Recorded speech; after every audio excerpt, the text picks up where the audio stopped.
Mr. President, Lady Captain, past captains, guests and fellow members of Chesterfield Golf Club. Firstly, may I thank you all for such a warm welcome. Many past captains have told me that the welcome they receive at Captain's Day dinner becomes a lasting memory of their time as captain. I now know what they mean. Sincerely, thank you very much. I'm going to break my script because whilst my speech is about introducing you to my guests and thank yous, there has to be on this occasion a thank you. Probably it comes to the top of everybody's list, and that's to the Green staff.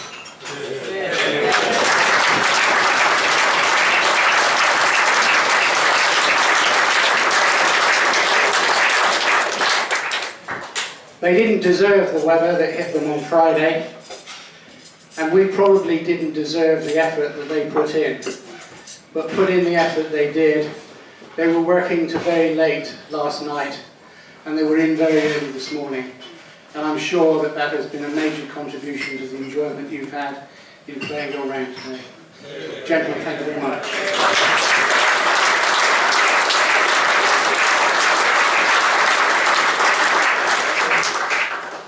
It is my pleasant duty to introduce my guests.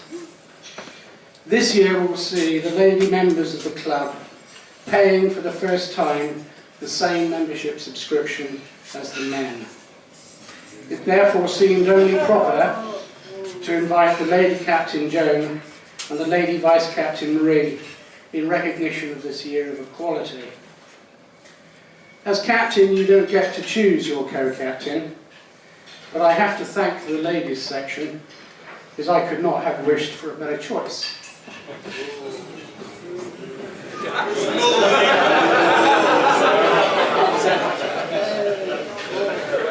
I have thoroughly enjoyed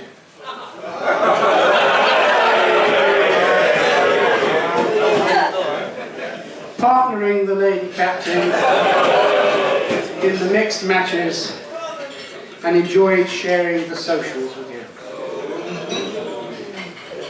I hope you have a great day on your Lady Captain's Day and enjoy it as much as I've enjoyed mine. Captain Joan, Vice Captain Marie, welcome.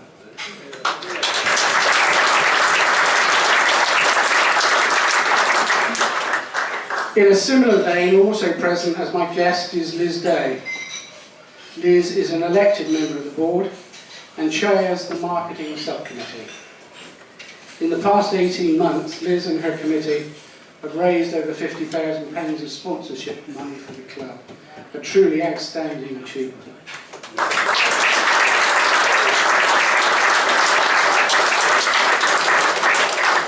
Liz, welcome.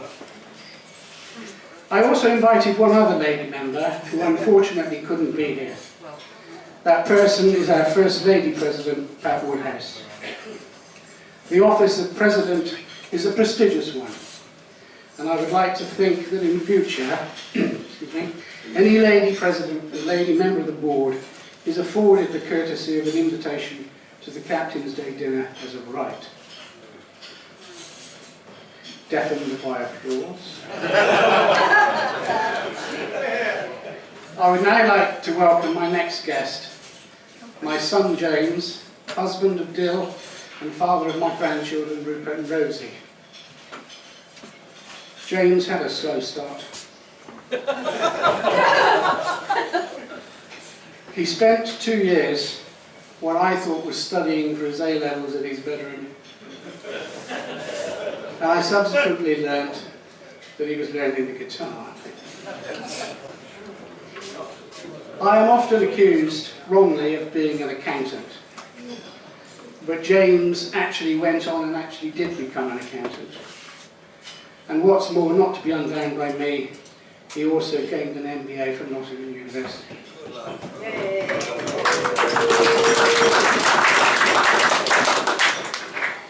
And he can't play the guitar at all.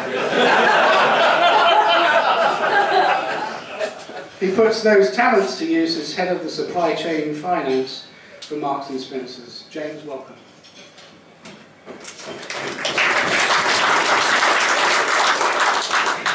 Next is my son-in-law, also James Wilden, who we call Jim in order to distinguish him from my son. Jim is the husband of my daughter Laura and father of my other two grandchildren, Eva and Lucas.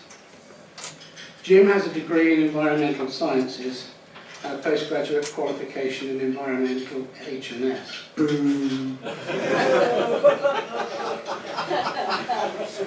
He works for PepsiCo, responsible for a small geographical area covering China, Russia, South Africa and Europe. And if that didn't give him enough travelling, his boss is based in the US. Jim, I'm glad you found time to be in this country to join us tonight. Welcome.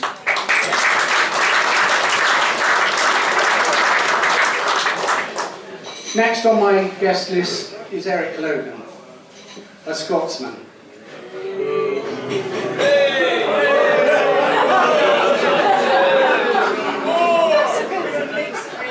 And also a qualified accountant.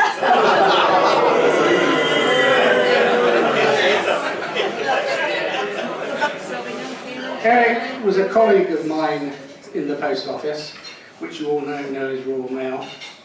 And Eric held a number of senior posts around the country, most notably for me as General Manager of the North West region of Post Office Counters Limited. I mentioned this job as it was a source of envy on my part. I first came across Eric when we both played in a corporate golf day at Woburn.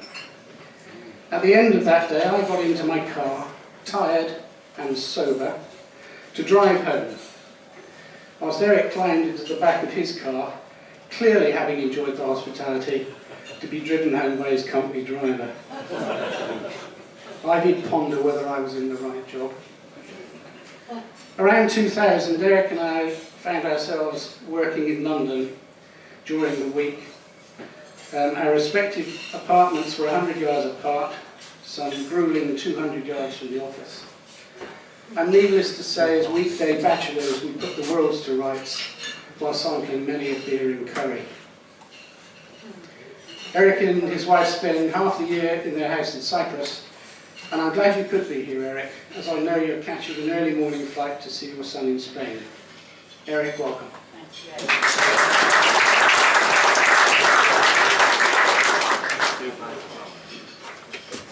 My next guest is Alan Goddard. Sorry. Whom I first met in April 1973 at the Senior Management College, where Alan was a tutor and I was doing my graduate reduction course. I have to tell you, the next part has been heavily censored, mainly due to the fact that I have family and friends in the room, and Alan doesn't. Over the next 30 years, our careers followed a similar geographical proximity. Towards the end of the 70s, we were both principal tutors at the Senior Management College in Rugby. From there, Alan came to Chesterfield as head of personnel, where I followed in '82. Subsequently, Alan became head postmaster Sheffield, head postmaster Birmingham, before taking an operation director's job in London for Royal Mail. Alan then left the UK. We think it was voluntary, to run Ann Post's postal operations in Dublin. During this time, Liz and I enjoyed many rugby internationals on Alan's hospitality. I never really forgave him when he left that job to take up a post back here in the UK working for a Deutsche Post subsidiary.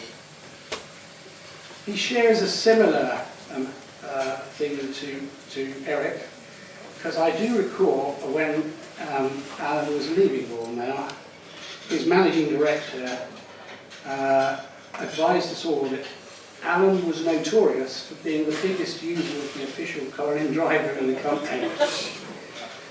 I guess you never questioned whether you had the right job, Alan. So welcome.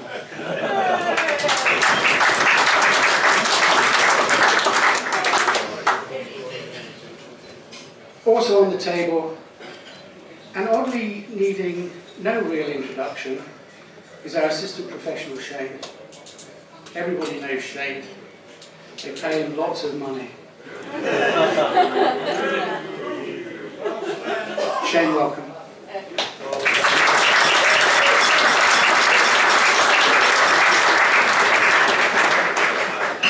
And also welcome to Nick Roberts, who unstintingly on all these occasions volunteers his services as our erstwhile official photographer, for which many, many people are grateful. Thank you, Nick.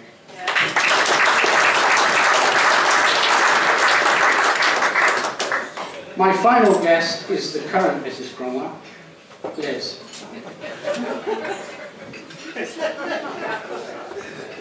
That's not a threat, it's just a warning. If I started listing all the things for which I owe Liz thanks and gratitude, we'd be here a long time. The practical help and your organisational skills has not only ensured that things have been done properly this year, but also allowed me to keep my sanity. How you've managed to fit me in, whilst at the same time organising, hosting the ladies' lunch, and not to mention your role in organising Ladies' Captain's Day, is beyond me. Liz, my heartfelt thanks.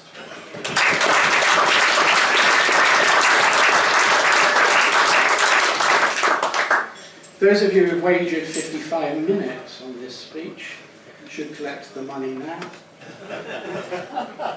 Mainly on the grounds you're so far out, there's no chance of you collecting when I finish. I'd now like to welcome my fellow directors. It's nice, gentlemen, to see you taking some time off to relax and enjoy yourself and take the unexpected and undeserved beverage. I'd also like to extend my welcome to my Vice Captain, Bill Preston, and in particular thank him for his counsel and support this year. Especially, Bill, thank you for organising the Captain's Friendly Surface.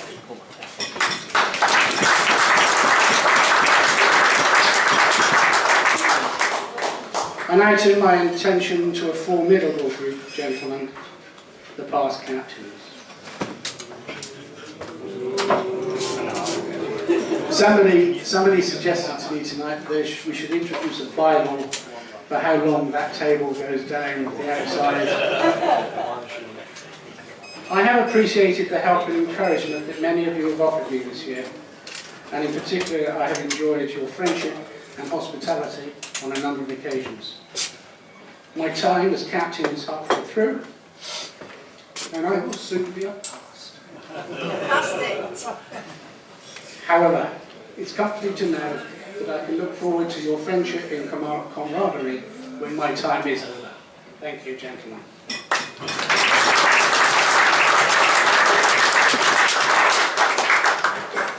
I have one other thank you, and it's an important one. My thanks go to you, members of Chesterfield Podcast, and in particular to those of you who are here today. I thank you, the members, for the warmth and friendliness you have shown me. I recognise in large part that this is because of the respect and recognition given to the office of captain, not necessarily because it is me. I am greeted all the time, whether people know me or not. It's a great honour and a wonderful tradition, and I would like to thank those of you who have played today. If we are honest, many of you played today hoping to win, but recognising in reality that this was a long shot. However, you all participated, upholding the tradition of Captain's Day, and I thank each and every one of you. In conclusion, I would like to thank Tim and Robert for their hard work in putting this day together, and Jane in the office for keeping things on track. I would like to thank Trevor, the Secretary, for the help and support he has given me, often over and above the call of duty. Trevor, thank you.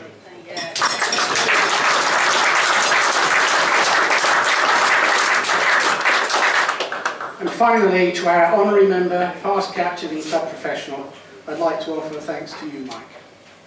It was a pleasure being your vice captain, and I appreciate your help and counsel during my captain's year. Not least the tolerance you have shown me when partnering me in the friendlies and challenges, and taking on board the technical advice I've been able to give you when you're in trouble.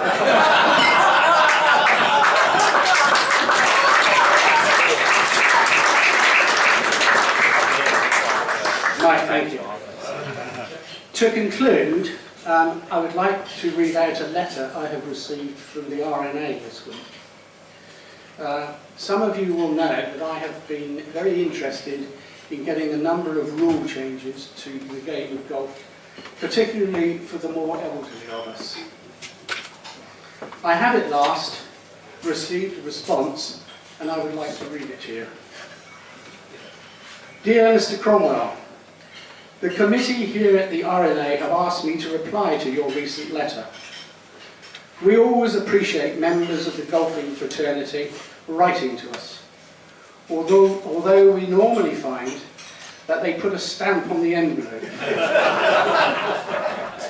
You can imagine the inconvenience here at HQ when we have to rummage around the petty cash to pay the postman. I trust you also appreciate my not putting a stamp on this letter to you. Before responding to your rule suggestions, may I address your kind offer of a captain's exchange? Your request to bring a party of 50 golfers with courtesy to play the old course intrigued us. We have heard that Chesterfield has a fine course, but regrettably the captain of the RNA is not in a position at present to grant you this. Despite your kind offer, which, to use your own words, chucking in 50 quid for his charity, I hope you don't think the captain churlish in turning your offer down, but I suspect that your accompanied request sealed your fate. We appreciate that Chesterfield is a long way from St Andrews, and we are heartened to know your need to keep costs down. But really, pitching tents and sleeping bags on the 18th green, so as to be near the club's toilet facilities, for the less continent of your party, bordered on the outrageous. I now turn my attention to the two rule changes you have proposed. You propose that golfers over the age of 60 should not be penalised for an air shot. You elegantly justify this on the grounds that age affects flexibility and memory, and that remembering where the ball is precisely, having taken a backswing, is more difficult for the older. We noted that the time from addressing the ball, taking a backswing, and then reconnecting with the ball is less than 1.5 seconds.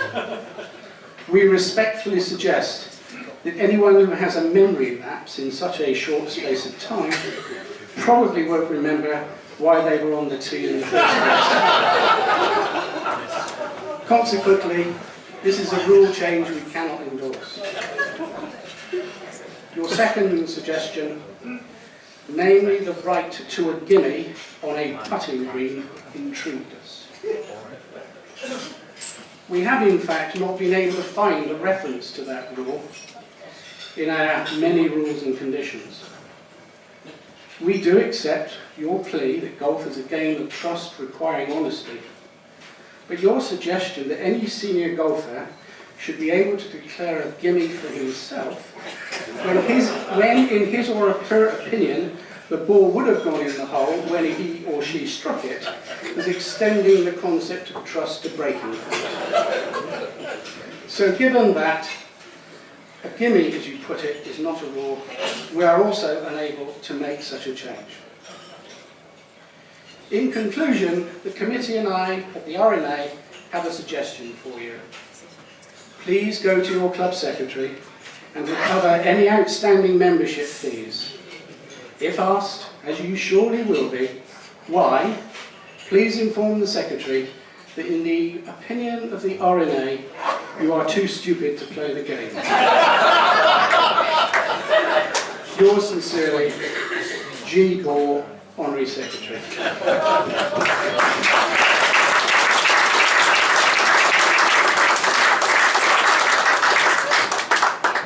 Ladies and gentlemen, that actually concludes my interlude, and now we'll get on to the more important part of why you're here, namely the prize giving. Thank you very much.